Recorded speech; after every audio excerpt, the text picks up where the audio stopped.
Today I installed the front camera and rear camera for this GSF. So it looks like this. OEM fit. Put the reverse gear and drive. You can see front camera for 5 seconds. After 5 seconds, you can go back to CarPlay and main menu. Our icon for our HD camera. This is front and rear. You can choose. Reset, previous, maybe this one. Just like this.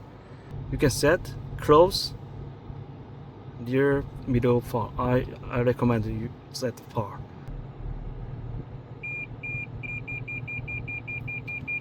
So you can see the radar and the front view automatically. Okay. So very safe. It's very clear.